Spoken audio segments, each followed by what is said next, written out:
आप लोग देख रहे हैं औरंगाबाद एक्सप्रेस न्यूज। मैं आपका दोस्त अल्ताफ हुसैन। जैसे हमने इससे पहले भी कहा था कि अब हम एक ऐसा कॉन्सेप्ट आप लोगों के लिए बीच में लेकर आए हैं, सवाल हमारे जवाब नेता के।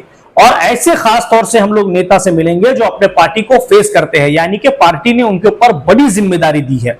और सबसे बड़ी जिम्मेदारी मुझे लगता है आज के वक्त में प्रवक्ता होना है, क्योंकि पार्टी की सारी चीजें उनको फेस करना पड़ती है, हर पार्टी की तरफ से हर जवाब देना पड़ता है। उसी के चलते मेरे साथ आज एक ऐसी शख्सियत जुड़ी है जो किसी तारुफ की मोहताज नहीं है। पिछले कई सालों से सियासत में इन्होंने अपना पड़ाव जमाया है। सिल्लोर से बिलोंग करते शेख शफी शेख बिकन साहब मेरे साथ जुड़ चुके हैं। और खास बात इनकी ऐसी है कि अब इनके ऊपर जो है जिम्मेदारियों का बोझ दिया गया है, यानी कि इनके ऊपर अब जिम्मेदारी दी गई है कि वो पार्टी को फेस करें। अब हम इन सवालों के बीच होंगे। जनाब शेख शफीक साहब मेरे साथ जुड़ चुके हैं, हम अब इनसे बात करने की कोशिश करेंगे। सर, वेलकम है आपका औरंगाबाद एक्सप्रेस न्यूज में। बड़े दिनों पहली बार मुझे लगता है शायद आपसे मुलाकात हुई है प्रवक्ता होने के बाद में। राष्ट्रवादी कांग्रेस अब दो हिस्सों में बच चुकी है। आपके पास तुतारी है कि और जगह घड़ी है। सवाल यह है कि अब कितने सीटों पर मनपा का इलेक्शन आप लड़ेंगे? पहले यहां पर औरंगाबाद की बात कर लेते हैं, फिर ग्रामीण में चलते हैं। देखो, सबसे पहले मैं हमारे ग्रामीण के जिला अध्यक्ष पांडुरंग पटेल तांगड़े साहब, हमारे इलियास भाई किरमानी साहब, मैं इनका शुक्रगुजार हूँ, इनका शुक्रिया अदा करता हूँ। इन्होंने मुझे प्रवक्ता बनाया ग्रामीण का। अब रही बात औरंगाबाद महानगर पालिका की, कि यहाँ के जो अध्यक्ष खाजा भाई, इनका काम भी बहुत माशाल्लाह अच्छा है। और उनके नेतृत्व में इलियास भाई का संगठन भी बहुत बड़ा, यहाँ पे अच्छे नामचीन हस्ती है। और वो भी नगर सेवक रह चुके हैं, उनके साथ में बहुत सारे नगर सेवक अभी साथ में है राष्ट्रवादी में। तो ये दोनों मिलके इलियास भाई के नेतृत्व में, हमारे मुश्ताक अहमद साहब भी है, अल्पसंख्यक के प्रदेश पुराने नेता है, सब बहुत सारे लोग यहाँ पे बहुत अच्छे है। और रोहित पवार भी यहाँ पे खास ख्याल दे रहे। अभी जो शशिकांत शिंदे प्रदेश अध्यक्ष बने हुए, एक लड़वैया नेता है, एक माथाड़ी कामगार का बहुत बड़े महाराष्ट्र के नेता है। तो इनके नेतृत्व में यहाँ पे औरंगाबाद महानगर पालिका लड़ाई जाएंगी और इंशाल्लाह उसमें अल्लाह उसमें कामयाबी देंगे इंशाल्लाह। अब यहाँ से मैं आपको ग्रामीण की तरफ लिए चलता हूँ। ग्रामीण में जहां से आप आते हैं, सिल्लोड़ एक ऐसा इलाका है जहां पर बड़े बड़े नेता, लड़ाकू नेता मुझे नजर आते हैं, यानी कि सियासत के लड़ाकू बोल रहा हूं। ये नेताओं ने अपनी एक कहीं ना कहीं अपना लोहा मनवाया है, जिसमें राव साहब दानवे साहब है, जनाब अब्दुल सत्तार साहब है। एक ऐसा नाम है जो महाराष्ट्र की सियासत में एक बड़ा डेंजरस नाम समझ में आता है, कभी भी सियासत पलटा सकता है, ये एक ऐसा नाम है। उसके अलावा अब कल्याण काळे जी है, जिन्होंने मुस्लिम वोटों के साथ, भव्य मुस्लिम वोटों के साथ में अपनी पड़ाव जमाई है।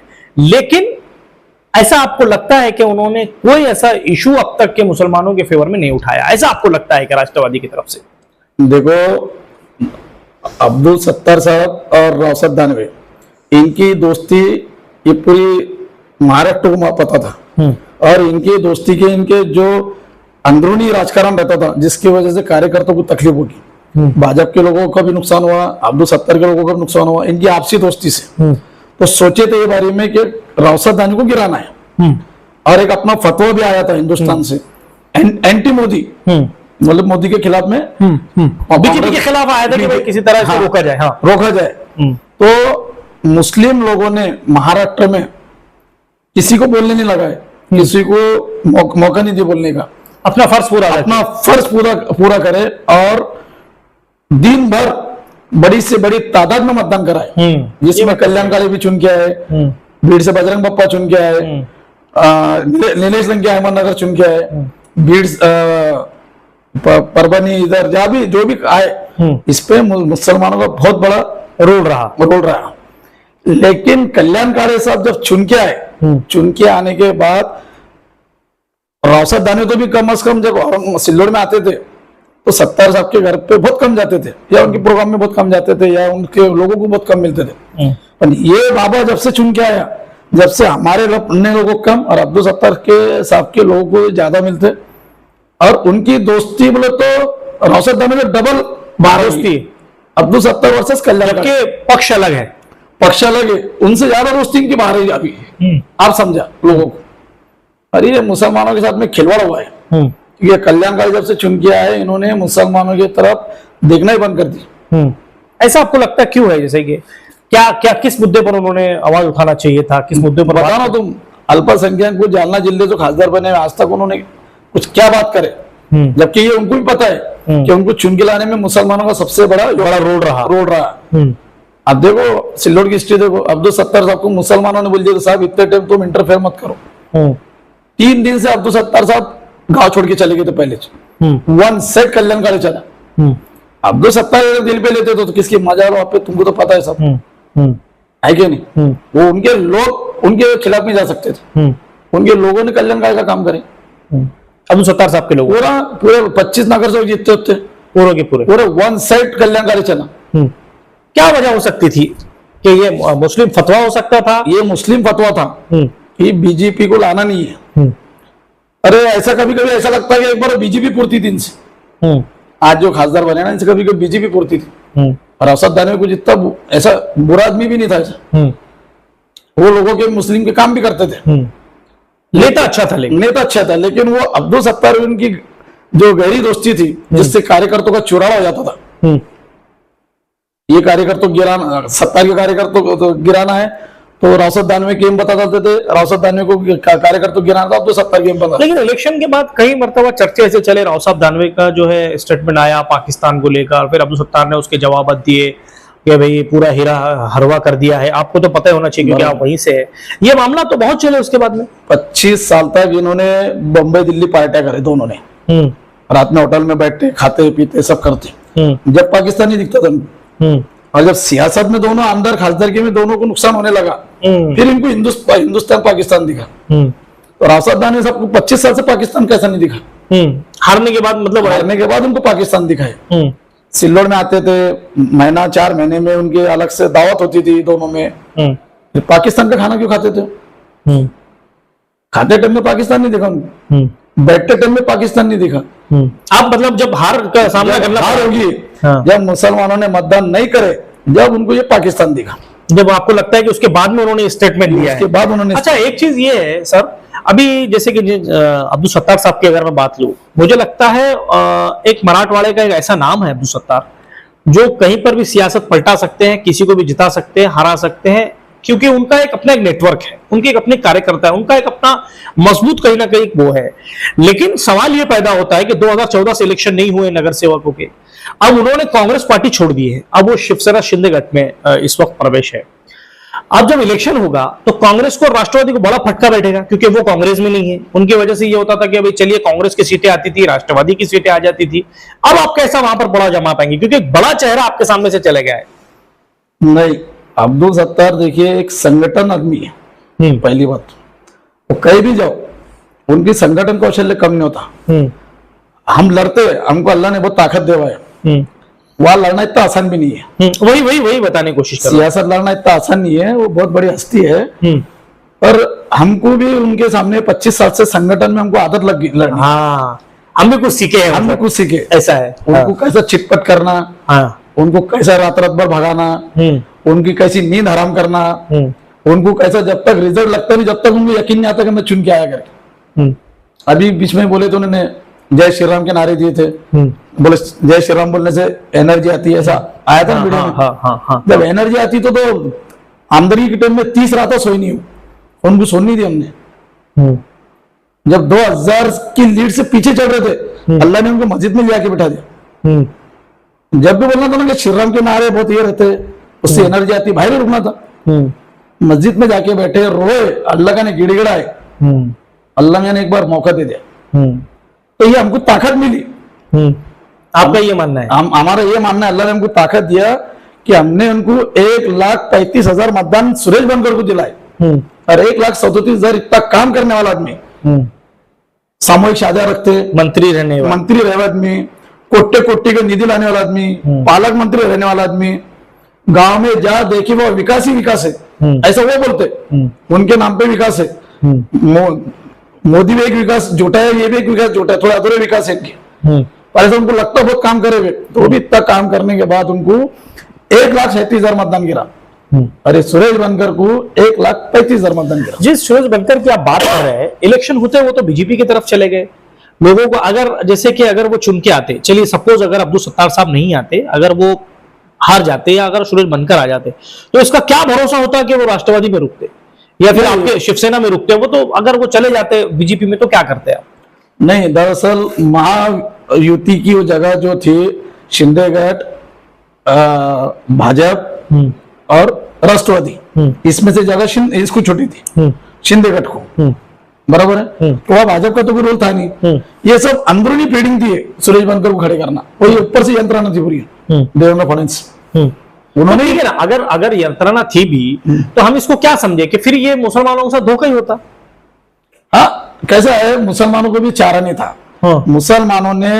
मुसलमानों भी अंदर से दिल से दुआ कर रहे थे कि अब्दुल सत्तार की तकलीफ में, मुसलमानों के बिजनेस के सिलसिले में तकलीफ में, जमीनों के बारे में तकलीफ में, आर्थिक परिस्थिति तकलीफ में, बोले तो डर का माहौल है सिल्लोड में उनका। लेकिन फिर भी वोट तो वन साइड गिरते हैं हर बार। मुस्लिम वोट देखो कैसा है, मुस्लिम वोट तो अब्दुल सत्तार के पीछे ही है, मुस्लिम समाज है, हिंदू समाज है, सभी है। मुस्लिम मतदान जो है, तो आप गौर करो, यंत्रणा देखो, यंत्रणा अब्दुल सत्तार का ने अगर 30,000 मतदान अगर हो रहा मुसलमानों का, तो उसमें से 28,000 मतदान बोगस रहता। आप सुनते ना वो पैसा बांटते, ये तो सुने आपने, कोट्टे रुपए बांटते। जब तुम विकास करते तुमको पैसा बांटने की जरूरत आ रही क्यों? उनकी खुद की गाड़ी में बैठने वालों को पैसा जाता, पता है आपको? नहीं, ये बात मुझे नहीं पता। अच्छा, मुझे एक बात महाराष्ट्र को पता है। अभी इतना बड़ा कॉलेज वहां पर वो बना रहे हैं, इतना हाँ। बड़ा कॉलेज है कि मुझे लगता है वहां पर हजारों नहीं बल्कि लाखों बच्चे पढ़कर जो है वो होगा। तो उसको किस तरीके से देखते हैं? वो भी तो विकास का बड़ा काम है। नहीं, उसकी मान्यता रद्द हुई, वो बोगस डुप्लीकेट कॉलेज चल रहा है। अच्छा, बोगस है, हमने उसके खिलाफ में आवाज उठाए हुए। क्यों बोगस है वो? पूरी बोगस, ये तो कॉलेज आप बन रहे हैं। हाँ। इन्होंने मान्यता 8 साल पहले बताए हुए, वो कैजुअलिटी बताए हुए वहां पे झूठी, वहां पे हॉल बताए हुए 25-50 बेड का हॉस्पिटल चालू बोल के बताए हुए, जबकि था भी नहीं वहां पे मान्यता के लिए डाल दिए। चलिए आप, और वो जितने जमीन है जो हॉस्पिटल के लिए जो जमीन लिए, उसमें से कई प्लॉट को भी कब्जा मारे हुए, उसका आंदोलन भी हमने करा, आपने देखे हुए महेश शंकरपल्ली जो वो मसला है वो। अच्छा, ठीक है, चलिए आप जो 8 साल पहले मान्यता बताई गई, जो बेड बताए गए, वो एक अलग शक्ल हो गई। अब तो वहां पर एक इमारत खड़ी हो रही है और मुझे लगता है कि बहुत जल्द वहां पर कई एडमिशन होंगे, बच्चे लाखों डॉक्टर बनेंगे, इंजीनियर बनेंगे, जो भी फील्ड से अपना बच्चे वहां पर बन के निकलेंगे। तो अब चलिए, कम से कम वहां पर इमारत बन गई, अब आप उसका समर्थन करते हैं कि नहीं राष्ट्रवादी? देखो, अगर लीगल रहा, उनको अगर परमिशन मिल गई और वो चीज हकीकत रही, तो हमारी शुभेच्छा है उनको। और कुछ बच्चों का, स्टूडेंट का अगर भविष्य आगे जा रहा है, उनको अगर कुछ जो नौकरी मिल रही है, कुछ सीखने को मिल रहा है, तो हमारी शुभेच्छा है उनको। अच्छा, एक चीज मुझे बताइए, इलेक्शन हुआ, कल्याण काळे जी के ऊपर आपने सीधा जो है निशाना साध रहे हैं, राव साहब दानवे पर साध रहे हैं, अब्दुल सत्तार साहब पे साध रहे हैं। मैं ये सवाल का जवाब आपने अभी तक नहीं दिया कि जिनको आपने वहां पर कैंडिडेट चुना था, वो अगर बीजेपी में बाद में चले जाते या कोई पार्टी अगर छोड़ देते आपकी, तो फिर उस वक्त नहीं लगता आपको कि धोखा होता जनता के साथ, मुसलमानों के साथ धोखा होता, या दलित समाज के साथ धोखा होता, जो सेकुलर मराठा समाज है, सेकुलर और जो लोग हैं उनके साथ धोखा होता? आपको नहीं लगता ऐसा? हाँ, दोनों जो है तो बहुत जल्दबाजी करे जाने के लिए, थोड़े लोग नाराज भी हुए। सुरेश भाई ने नहीं जाना चाहिए था, ऐसा लोगों का बोलना था। ठीक है, अंदर होने के बाद तो नहीं जाते थे, उनको अंदर ही बनना था, उनको कोई आस नहीं थी ऐसी। तो अंदर बनते तो उनका सपना पूरा होता था, और इंशाल्लाह इसके बाद भी हो सकता है 29 में फिर वो आ जाएंगे। वो आदमी नहीं, राष्ट्रवादी में आ जाएंगे। नहीं, राष्ट्रवादी में नहीं, जहाँ से देखो, पहले प्रभाकर पालोदकर नाना को आज से 5 साल पहले अपक्ष खड़े करे, अपक्ष, कोई भाजपा ने कुछ नहीं किया। हाँ, बराबर, वो 1 लाख मतदान, 1 लाख के ऊपर, हाँ, मतदान, बराबर। हाँ, तो ये एंटी अब्दुल सत्तार मतदान है खिलाफ का। अगर सब मिलके एक को भी खड़े करे तो ये मतदान उत्तर गिरने। लेकिन सर, आप जिस तरीके से बोल रहे हैं, वो एक ऐसा नेता है, मैं मतलब उनके फेवर में बात नहीं कर रहा हूं, लेकिन जहां वो मतलब जाते हैं, हजारों की भीड़ उनके साथ होती है, लोग उनके साथ होते हैं, माननीय अब्दुल सत्तार साहब के साथ में, फिर क्यों आखिर आप जैसे कह रहे हैं कि एंटी अब्दुल सत्तार लोग हैं और वहां पर जो लोग हैं उनके खिलाफ चल रहे हैं, वहां पर बिजनेस में लोग डर रहे हैं, ऐसा क्यों? लेकिन जब सिलोड़ के लोगों की बात होती है तो वो बोलते हैं कि भाई अब्दुल सत्तार इज बेस्ट। ऐसा है, कुछ लोग लालच से पीछे फिरते, काम के मारे, कॉन्ट्रैक्ट के मारे, किसकी गुंडी दबी हुई, किसकी नस दबी हुई है, किसको फिरना ही पड़ता साथ में, घर पे भी नहीं, मजबूरी, सीधे बात, मजबूरी, पूरी मजबूरी, एक भी दिल से नहीं है। हाँ। मजबूरी, घर पे बैठ नहीं सकता, घूमना चाहिए उनको। अगर जहाँ अब्दुल सत्तार आ रहे बोले तो उनको 2 घंटे पहले खड़ा रहना वहां पे। आपकी क्या उनसे खटपट, नहीं, क्या तकलीफ? ये मुझे अक्सर देखा है कि आप हमेशा उनके खिलाफ विरोध में बात करते हैं। मैंने पहले क्या बताया तुम्हारे को, एक संगठन नेता है, हमने पहले तारीफ करे, लेकिन कैसा है उनका जो रवैया है काम करने का, लोगों को सताने, वो आपको तकलीफ है? उनसे हमको तकलीफ नहीं है। उनको जो अगर हम कार्यकर्ता तो काम करते, लोगों को जब तकलीफ होती लोग हमारे पास में आते कि भाई हमारा प्लॉट गया, हमारा ऐसा हुआ, हमारा धोखाधड़ी से पैसे लिए गए, हमारे नौकरी लगाने के पैसे ले गए, हमारी दुकान टूट गई, हमारा ये होगा। फिर कौन है हमारी सेवा पे? वो लोग हमारे करना है, हम लड़ते लोगों के लिए। हमारा खुद का पर्सनल कुछ भी नहीं है, मतलब आपका पर्सनल उनसे कुछ नहीं है, और उनकी हिम्मत भी नहीं हमारे साथ कुछ करने की। आपकी मालूमात के लिए अभी मेरे जो भवनी साहब है, बनेगा पठान साहब, उनकी जगह पे नगर परिषद भेजे थे 2 महीने पहले, देखिए आपने कितना मारे उनको। वो हमारे लोग आए पूरे, हमारे हिम्मत नहीं करते हो। और इसके बाद इंशाल्लाह और कभी ऐसा मौका मिला तो फिर वो एंड रहेगा। फिर इसके बाद सिल्लों ने कभी किसको तकलीफ नहीं की। अच्छा, इससे हटके अगर मैं आपको बात करूं, जैसे राव साहब दानवे की आपने बात की कि पिछले 25 सालों से उनको जो है पाकिस्तान नहीं लगा। अभी उनका लड़का भी जो है वहां से विन हुआ है, लड़की जो है पिशोर साइड से विन हुई है। आपके आसपास के इलाकों में लगभग जो है बीजेपी का पड़ाव है, तो बीजेपी के काम को किस तरीके से देखते हैं आप? चलिए, यहाँ पर अब्दुल सत्तार जो है शिंदे पार्टी के है, पूरी तरफ से जो है बीजेपी घिरी हुई है, उसमें राष्ट्रवादी कैसे अपना पड़ाव बनाएंगे? क्योंकि रोहित दादा जिस तरीके से मैदान में अब है, एक बड़ा चेहरा है, मुझे लगता है नौजवानों के लिए एक बड़ा हिम्मत वाला चेहरा नजर आता है रोहित दादा पवार। देखो, मैं तुम्हारे को एक सस्पेंस बता रहा हूँ अल्ताफ साहब।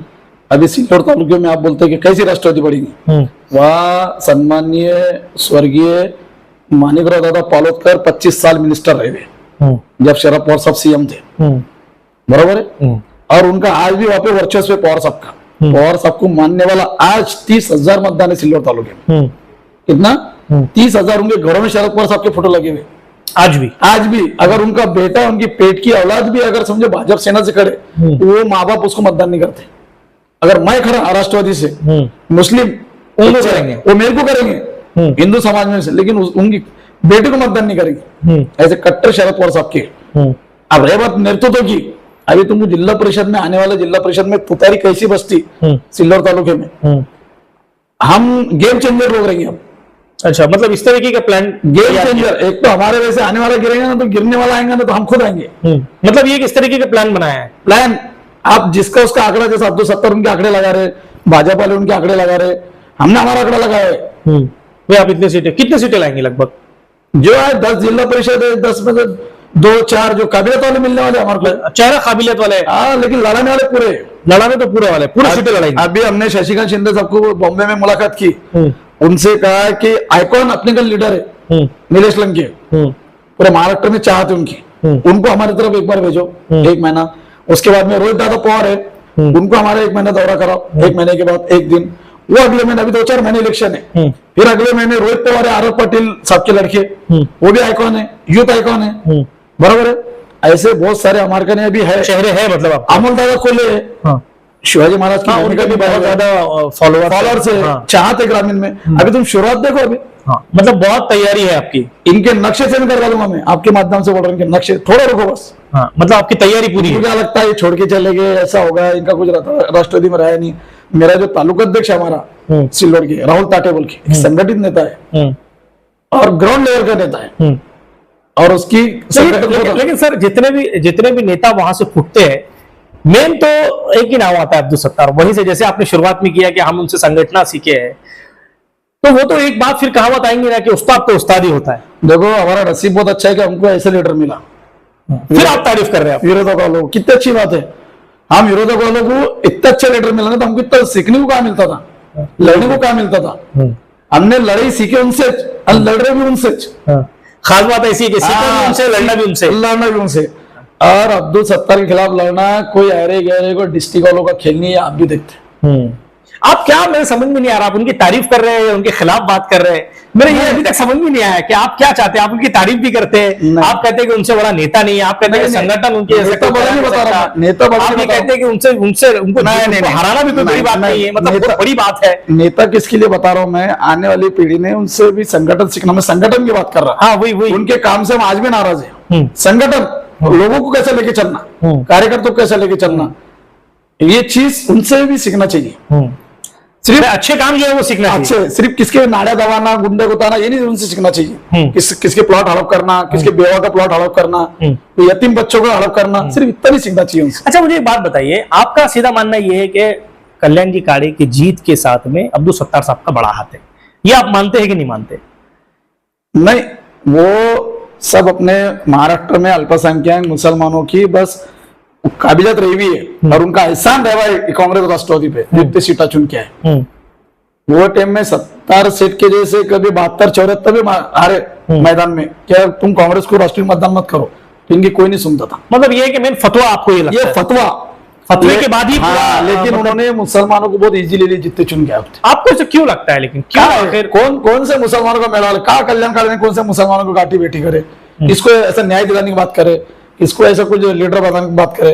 कहा 1 साल होता है ना, कहा ऐसा कुछ विकास या कब्रिस्तान का या किसका या माइनॉरिटीज के कुछ स्कूलों का क्या क्या करे बताओ ना। मतलब 1 साल होने को आ गया, कोई काम नहीं है, आपको ऐसा लगता है? अरे लोग छोड़ के कैलाश गुरंटर को छोड़ के चले गए, बहुत जल्द पूरी कांग्रेस साफ होने वाली है अभी। क्यों ऐसे? देखो तो इनका हुकुमशाही बना। अच्छा, आपको ऐसा लगता है? मेरे को नहीं, पूरा डिस्ट्रिक्ट को लग रहा हो। अच्छा, कि भाई इनकी वजह से पार्टी, देखो तो ग्रामीण में भी बहुत साफ होने वाली कांग्रेस अभी। अच्छा, एक आखिरी सवाल मेरा ऐसा है, अब जो है आपके पास में जैसे रोहित दादा की आपने बात की, और रोहित दादा भी उस पर भी थे, मैंने देखा कि बहुत ज्यादा तादाद में लोग उनके पीछे घूम रहे हैं, बड़ा चेहरा मुझे लगता है उभरने वाला राष्ट्रवादी का। लेकिन अपोजिट में अगर आप देखेंगे तो अजीत दादा पवार भी कम नहीं है। अजीत दादा पवार के साथ में भी माजी आमदार जो है फारूक शाह चले गए, एमआईएम के जो माजी आमदार थे वो गए, फिर उसके अलावा बहुत सारे ऐसे चेहरे जो उनके पास जा रहे हैं। तो आपकी लड़ाई शिवसेना से रहेगी, राष्ट्रवादी से रहेगी, आदि राष्ट्रवादी से, आदि शिवसेना से, बीजेपी से, आप लड़ेंगे किससे? क्योंकि आप जो टारगेट किया राव साहब दानवे साहब को, आपने टारगेट किया जनाब अब्दुल सत्तार साहब को, आपने टारगेट किया कल्याण जी काड़े को, आप सभी को टारगेट कर रहे हैं, फिर आप आखिर जाएंगे किसके साथ? देखो, हमारी सबसे पहले लड़ाई जो रहेंगी तो हम शरद पवार साहब ने जो विकास करे हुए कृषि मंत्री रहने के बाद हम वो लेके जाएंगे लोगों के सामने, और उसको कृषि मंत्री जो खाता था उनका, उसको बहुत अहमियत है ग्रामीण में, अभी लोगों को पता नहीं, बस उतना उनका विकास लेके हम लोगों के सामने जाएंगे। ये दुश्मन है, ये इनका उनका, ये चिल्लर लोग है ये, इनको हम बता देंगे पवार सबकी ताकत क्या है। तो अब्दुल सत्तार साहब रहो, राव साहब दानवे साहब रहो, वो शरद पवार है, बड़ा नेता है, बड़ा नेता है, और उन्होंने रोहित पवार में सेकंड शरद पवार देखे हुए। अच्छा, रोहित पवार बोले तो सेकंड शरद पवार साहब है, इसलिए उनके वजह से आज पूरी राष्ट्रवादी चलने वाली है। आप देखते हो रोहित पवार वड़ा पाव की होटल पे बैठते, एक अंडे फरसी बैठ जाते, किसके खेत में बैठ जाता है, तो ये उनकी खास बात है। और ये ऐसा चेहरा है कि भाई ये ऐसा चेहरा है। अब अजीत दादा हमारे नेता रहे हुए, हम उनके साथ में काम करे हुए, पर अजीत दादा बोलते मराठी में एक मान है, विठ्ठल चांगला है पण भडव्याशी परेशान है। विठ्ठल चांगला है, भडव्या दिन परेशान है, बोले तो उसका तुम मतलब समझेंगे, विठ्ठल रहता उसके बाजू में जो रहते उनसे विठ्ठल परेशान रहता। वो बड़वे बोलते उसको, बड़वे नहीं बड़वे, वो बड़वे उसको सुधर नहीं देते, बड़वे बड़वे बड़वे बड़वे, ओके ओके ओके, बड़वे नहीं बड़वे बड़वे बड़वे, ओके, वो बड़वे उसको सुधर नहीं देते। इसलिए महाराष्ट्र में ये बड़वे अजीत दादा को सुधर नहीं दे रहे करके हमारे से कार्यकर्ता पूरे दूर रहे। ओके, मतलब अजीत दादा को आसपास के जो लोग हैं वो सुधरने नहीं दे रहे, ऐसा आपका मानना है? जैसे यहाँ पे सतीश चौहान था, सतीश चौहान की वजह से तो पूरी राष्ट्रवादी खत्म हुई यहाँ पे, आज उनको जिलाध्यक्ष बनाए हुए, उसका क्या अट्रैक्शन चेहरा उसका, अरे वो खड़े तो 10 लोग नहीं जमा होते सतीश चौहान ग्रामीण में, 10 लोग नहीं, वो भी एंटी मुस्लिम है, बहुत खिलाफ में साथ में रहा है, मुसलमानों बहुत खिलाफ है सतीश चौहान। क्या करे उन्होंने मुस्लिम, कौन सा कार्यकर्ता बारे में बताओ, कौन सा उन्होंने लीडरशिप मुसलमान की डिस्ट्रिक्ट, मुसलमान के सफेद कपड़े देकर सैन्य होते उनको। आज कंपटीशन में सिर्फ तांगड़े पाटिल ग्रामीण में जिल्हाध्यक्ष, और शिवसेना से आक्रमक नेता जिल्हा प्रमुख अंबादास दानवे, बराबर। बताओ तुम क्या है कांग्रेस में, है कांग्रेस का जिल्हाध्यक्ष का है अभी जो नाव बना डोंगरगांवकर, किरण डोंगरगांवकर, चलो हम उनको शुभेच्छा देते अभी 8 दिन में बनने को, क्या नाम सुने तुमने उनका, क्या संगठन रहा, बताओ ना तुम, कुछ भी नहीं है। नंबर 1 पे सिर्फ तुतारी का जिल्हाध्यक्ष सिर्फ पांडुरंग पाटिल तांगड़े। ठीक है, दूसरे भी जो प्रवक्ता है जैसे कि एमआईएम के प्रवक्ता है, उनका भी मानना है कि एमआईएम का ये प्रवक्ता, कल ही उनसे मेरी बातचीत हुई, उन्होंने कहा कि कांग्रेस हो या राष्ट्रवादी, इनका यहाँ बचा ही क्या है अब। तो वैसे भी शहर में तो मुझे लगता है किस तरीके से पड़ाव आपका रहेगा, क्योंकि एक तरफ राष्ट्रवादी, एक तरफ कांग्रेस, एक तरफ आदि शिवसेना, आदि राष्ट्रवादी, एक तरफ दूसरी पार्टियां, एक तरफ एमआईएम, एक तरफ वंचित, बड़ा एक अलग ही मैदान है इस बार। कौन बोले ये एमआईएम के प्रवक्ता का ये मानना है, क्या नाम, आरिफ हुसैनी साहब का ये मानना है कि अगर राष्ट्रवादी का और कांग्रेस का वैसे भी तो यहाँ पर कुछ बचा ही नहीं है, खत्म हो चुका है, क्योंकि लास्ट टाइम जितनी सीटें आपकी आना थी नहीं आ पाई। देखो आरिफ हुसैनी भाई मेरा अच्छे दोस्त है, उनके काम को मैं बहुत मानता हूँ। वो कंटिन्यू 12 घंटे वही बैठे रहते उनके ऑफिस पे लोगों के काम करने के लिए। वो गिर नहीं सकता आदमी, ऐसा मैं उनको शुभेच्छा दे रहा हूँ। वो गिर नहीं सकते, इतना काम है उनका। जैसा वो गिर नहीं सकते तो महाराष्ट्र में राष्ट्रदीप गिर नहीं सकती। बोलो, जैसे वो गिर नहीं सकते, वो गिर नहीं सकते, महाराष्ट्र में राष्ट्रदीप खत्म नहीं हो सकती। ये आपका मानना है? ये मेरा मानना है। तो उनको शुभेच्छा देता हूँ, फिर नगर सेवक बने। लेकिन महाराष्ट्र में अभी तुतारी का कैसी तुतारी बजेगी? ये तो अभी ईवीएम का घोल है, तुमने देखे सभी। बाळासाहेब थोरात जैसे आमदार गिर गए, 9 बार आमदार रहे हुए। पृथ्वीराज बाबा चौहान जैसे आमदार गिर गए, कितने गिरे आमदार, मुख्यमंत्री रहे आदमी गिरे। मंदिर में बहुत सारे लोग गिरे, नामचीन लोग गिरे। देशमुख, विलासराव देशमुख के बेटे गिरे, ऐसे कई हस्ते गिरे। ये और एक लाख तो उनके नहीं, लोग है सर्विस के उनका नहीं। सही, जितना मतदान उतने लोग उनके पास में, गिरते कैसा? ये सब मशीन का गोल है बस अभी। ये आपका ऐसा मानना है? हाँ, तो राष्ट्रवादी शरद पवार साहब की राष्ट्रवादी तुतारी पूरी महाराष्ट्र में फिर से इंशाल्लाह गूंजेंगी। जिला परिषद पंचायत समिति में आप देख लो, महानगर पालिका में पूरे महाराष्ट्र में देख लो महाविकास आघाड़ी की कैसी सीटें आती। ठीक, ये थे हमारे साथ राष्ट्रवादी के प्रवक्ता शेख शफीक साहब। जैसे इनका ये मानना है कि राष्ट्रवादी यानी कि तुतारी इस बार जो है महाराष्ट्र में अपना पड़ाव जमा पाएगी। और जैसे इन्होंने नाम लिए जिन नेताओं के, रोहित दादा पवार एक ऐसा चेहरा है, इनका ये मानना है कि उसमें शरद पवार साहब को लोग ढूंढते हैं, यानी कि अब महाराष्ट्र की सियासत में कहीं ना कहीं एक अलग मुकाम आने वाला है। और सर्वे जैसे कि देखा कि हमने कई दिग्गज नेताओं को निशाना बनाया। इनका ये मानना है कि हम उनसे नाराजगी नहीं रखते, उनके काम से कहीं ना कहीं जो है इनकी नाराजगी है। और जैसे सर ने और एक बातचीत में एक बात कही कि संगठन अगर मजबूत करना है तो खास बात ऐसी है कि नेताओं को अपने कार्यकर्ताओं को साथ लेकर चलना पड़ेगा। अब आने वाले वक्त में ये देखना है कि किस तरीके से राष्ट्रवादी कांग्रेस जो है अपना पड़ाव जमा पाएगी। क्या राष्ट्रवादी कांग्रेस महाराष्ट्र में अपना परचम लहरा पाएगी या फिर कहीं ना कहीं अपने आप को रोकने में वो मजबूर हो जाएगी? देखने के लिए हमारे साथ जुड़ते रहिए। कैमरामैन आदिल खान के साथ मैं अल्ताफ हुसैन, आप लोग देख रहे हैं औरंगाबाद एक्सप्रेस न्यूज।